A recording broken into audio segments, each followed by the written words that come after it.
Perkenalkan, nama saya Alvin Pradana Antoni dari CIF golongan A dengan NIM E4120142. Di sini saya akan mendemonstrasikan mengenai routing statik dan routing dynamic. Sebelum itu, saya akan membuat topologi jaringan.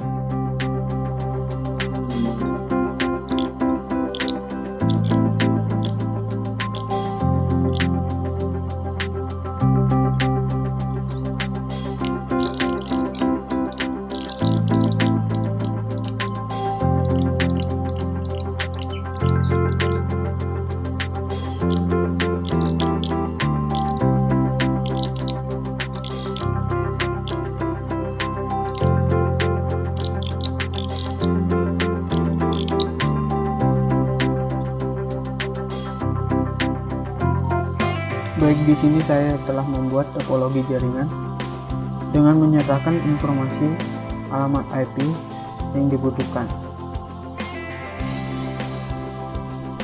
Setelah itu, konfigurasi router pertama. Konfigurasi yang dilakukan adalah konfigurasi IP dengan menambahkan beberapa IP yang dibutuhkan.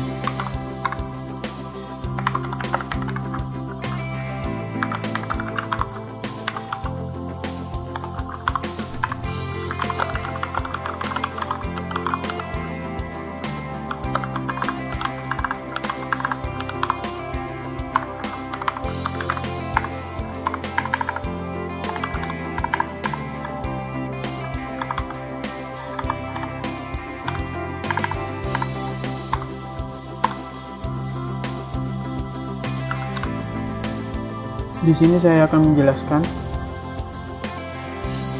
INFA0/0 ini adalah sebuah sebutan interface fast Ethernet 0/0. Saya menambahkan IP 192.168.10.1 dengan netmask 255.255.255.0 yang bisa diartikan dengan prefix 24. Noise A artinya adalah menenablekan sebuah interface. Begitu pula dengan interface fast Ethernet 0/1. Saya tambahkan 192.168.20.1 255.255.255.0 atau prefix 24. Perintah noise H untuk menenablekan fast Ethernet tersebut. Berlanjut ke router 2 dengan cara yang sama.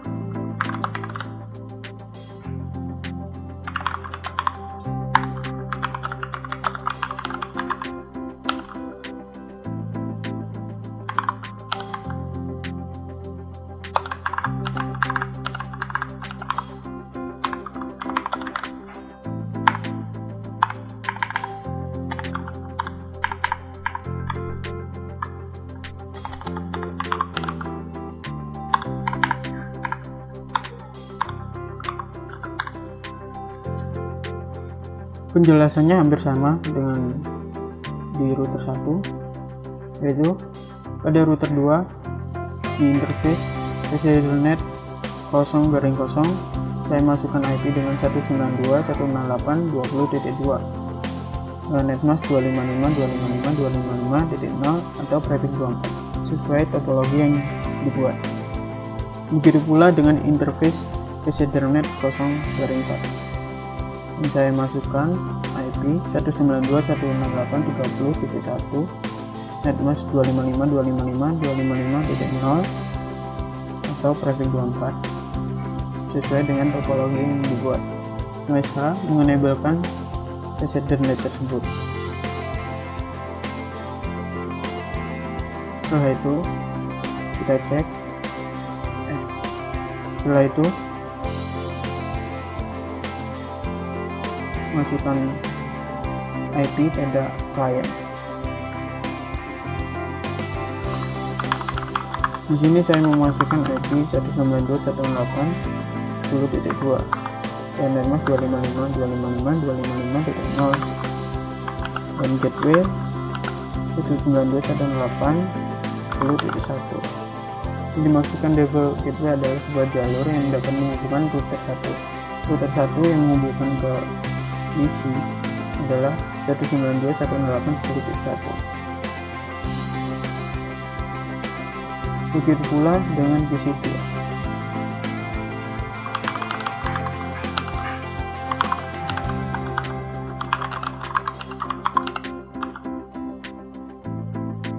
Jalur untuk mengarahkan ke router 1 30.1 sehingga nantinya router 2 dan PC 2 dapat terhubung.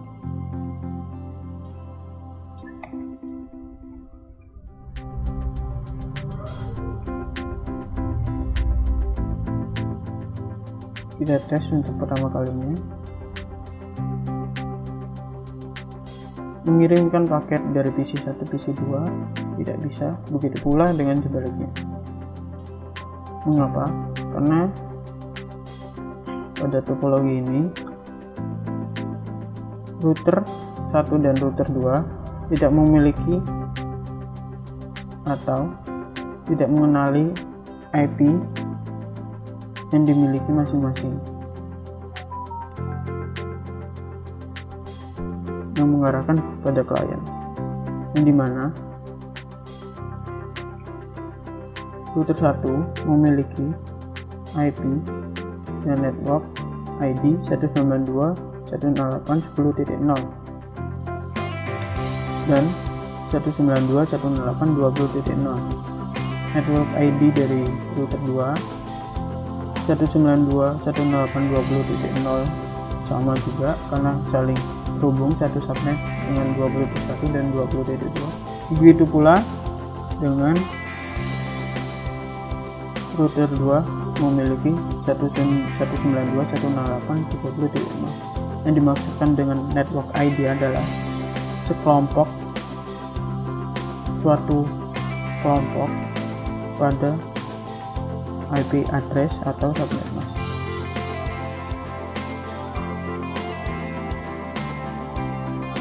Oleh karena itu, untuk menghubungkan dan bisa saling berkomunikasi antar router maupun antar PC, itu dilakukan routing. Routing pada kali ini saya menggunakan routing statik. Untuk konfigurasinya, kita masuk ke router 1, kembali menuliskan perintah dan perintah IP root 108.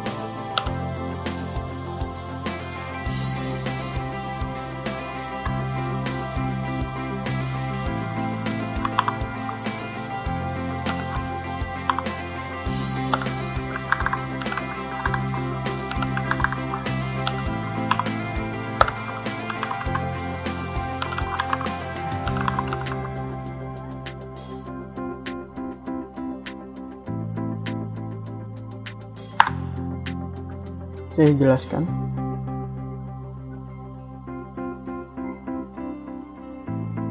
Untuk menghubungkan router 1 dan router 2 baik juga PC 1 dan PC 2 hingga saling berkomunikasi, dilakukannya routing. Di dalam routing terdapat tabel routing. Di sini saya menuliskan tabel routing IP root, lalu IP tujuan, netmask, dan sebuah gateway atau jalur.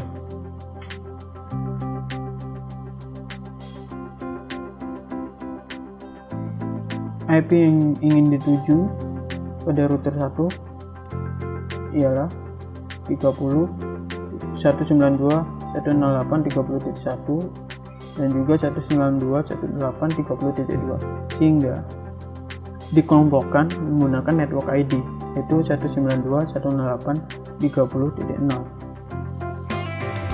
Kita lakukan juga di router 2.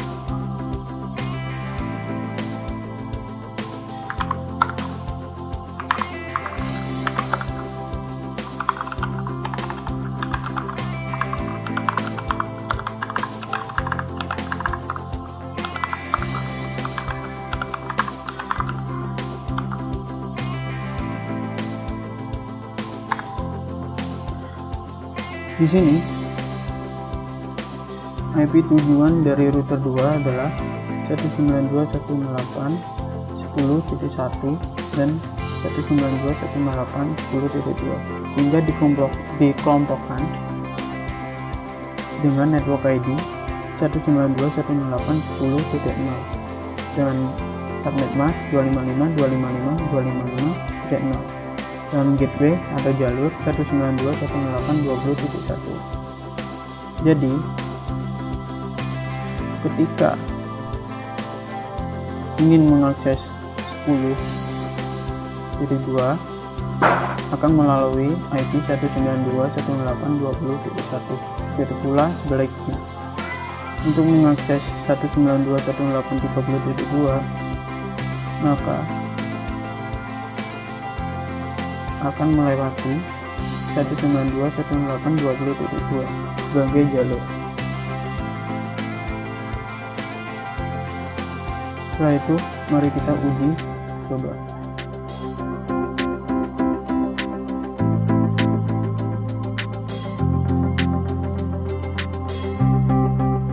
Oke, di sini awal tertulis fail karena masih dalam proses pengenalan. Sehingga jika dilakukan ulang dari PC 1 ke PC 2 akan sukses. Begitu pula sebaliknya.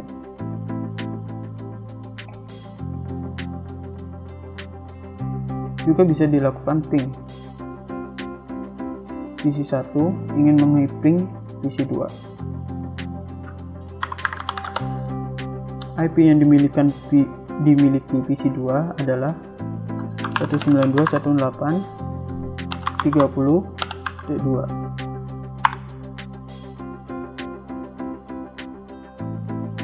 Di sini terdapat respon ping sehingga bisa dikatakan sukses. Begitu pula sebaliknya. PC 2 ingin ping ke PC 1 atau ingin berkomunikasi dengan PC 1. PC 1 memiliki IP 192.168.10.2. Maka terjalin komunikasi sehingga ini dikatakan berhasil. Ini adalah rangkaian topologi 2 router dan 2 PC menggunakan routing statik. Bagaimana dengan routing dinamik? Jadi saya akan membuat routing dynamic.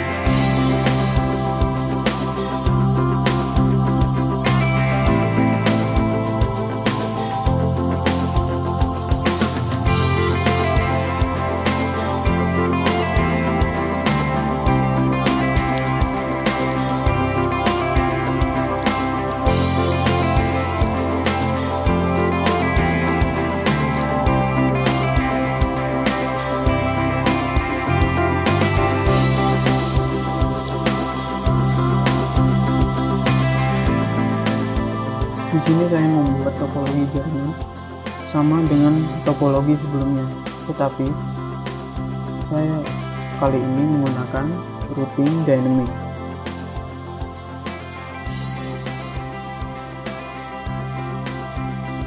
Sama dengan cara yang awal, menambahkan IP setiap router dengan ketentuan berdasarkan topologi yang ada.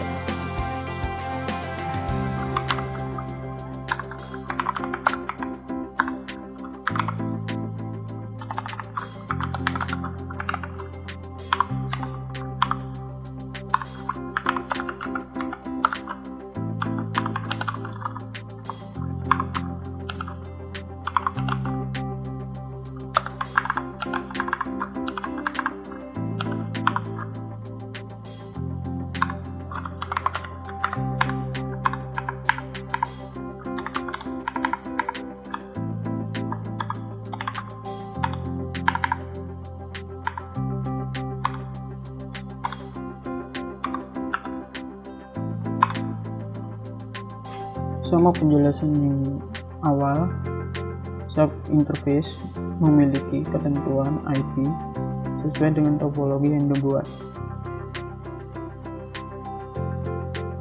beralih ke router 2.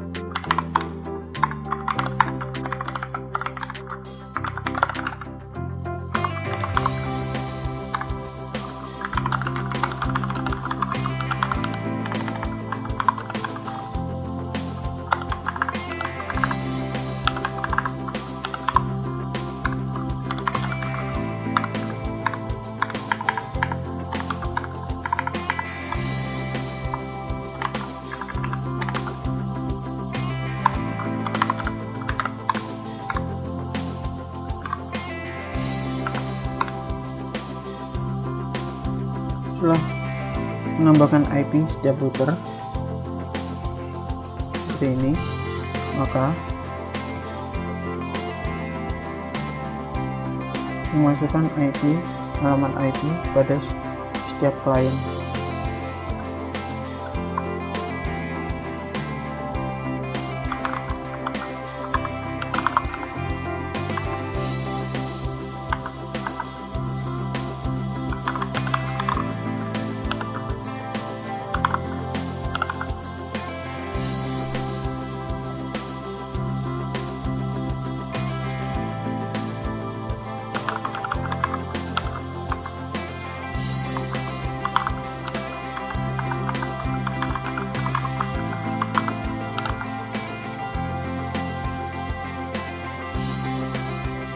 Kode PC1 memiliki IP 192.168.10.2 dan PC2 memiliki IP 192.168.30.2. Topologi sama seperti sebelumnya dengan IP yang sama, hanya saja penerapan routing yang berbeda. Pada kali ini saya menerapkan routing dynamic. Beralih ke router 1. Routing dynamic memiliki banyak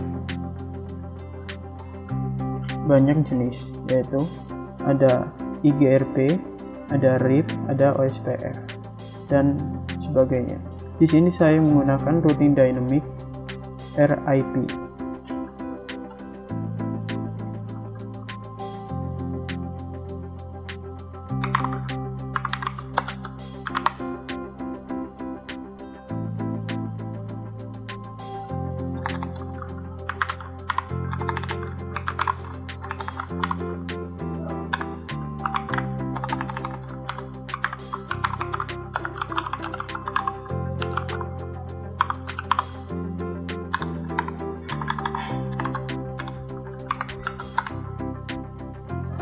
Oke, saya jelaskan. Routing dynamic hanya perlu mengetahui network ID yang dimiliki router tersebut. Network ID yang dimiliki router 1 adalah 192.168.10.0 dan 192.168.20.0. Kembali lagi, network ID adalah suatu kelompok dari suatu IP address atau subnet mask.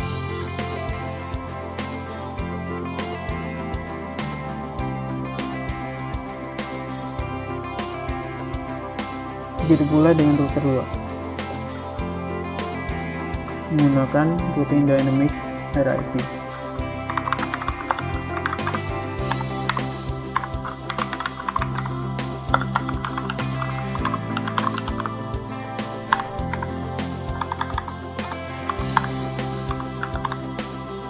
Sama halnya dengan penjelasan router 1, bahwa router 2 memiliki network ID 192.168.20.0 dan network ID dengan 192.168.30.0, sehingga pada akhirnya PC1 dan PC2 saling terhubung.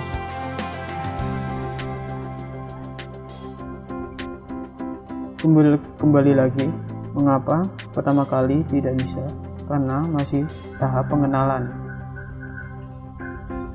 Sehingga jika diulangi lagi, PC1 berkomunikasi dengan PC2 akan terhubung, Begitu pula sebaliknya.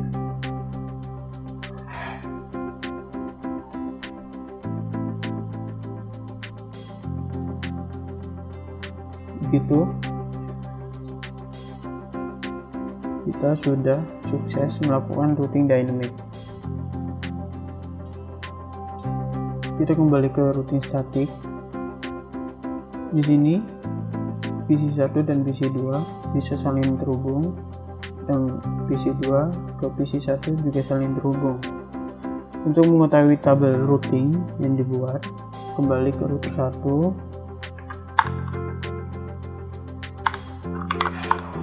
Kita bisa menuliskan show IP. Nah, di sini tertera bahwa pada router 1 mengenali network ID 192.168.30.0 melewati 192.168.20.2, sehingga jika klien memiliki IP 30.1, 30.2, 30.5 atau 30.10 atau sampai jumlah host yang ditentukan pada present 24, itu akan saling berkomunikasi. Begitu pula dengan router 2.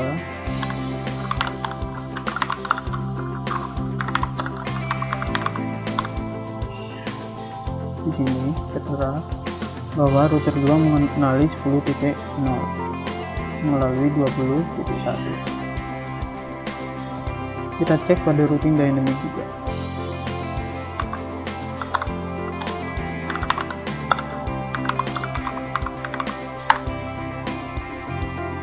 Di sini juga tertera bahwa router 1 mengenali IP 30.0 melalui 20.2. Nah, perbedaan dari routing statik dan dynamic sudah terlihat di sini, bahwa sebelumnya pada router 1 kita menuliskan tabel routing secara manual.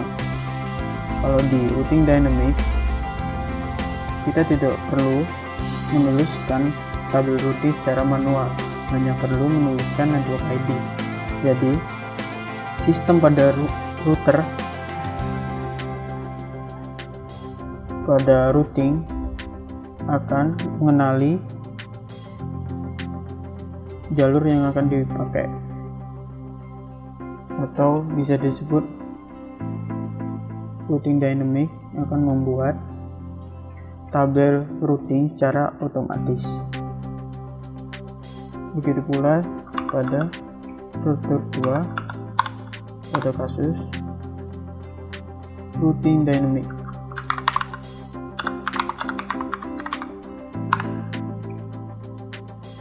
Nah, di sini bahwa router 2 mengenali 10 IP 192.168.10.0 melewati 192.168.20.1. Kembali lagi bahwa routing dynamic tidak perlu menuliskan tabel routing secara manual, karena routing dynamic menuliskan tabel routing otomatis. Kesimpulan yang didapat bahwa routing statik cara kerjanya membuat tabel routing secara manual, dan kalau routing dynamic cara kerjanya membuat tabel routing secara otomatis. Jadi, routing statik cocok digunakan untuk rangkaian jaringan berskala kecil, karena jika diterapkan pada rangkaian jaringan berskala besar, maka akan rentan sekali terhadap kesalahan tabel routing. Nah, ini membuat para administrator jaringan harus mengetahui semua informasi tiap masing-masing router. Kalau routing dynamic cocok digunakan untuk rangkaian jaringan berskala besar, karena jarang sekali bahkan mungkin tidak ada kesalahan dalam tabel routing, yang dimana routing dynamic memiliki beberapa jenis protokol seperti RIP, RIP, IGRP, SPF, dan lain sebagainya, sehingga membuat para administrator jaringan merasa dimudahkan. Sekian dari saya, kurang lebihnya mohon maaf. Terima kasih.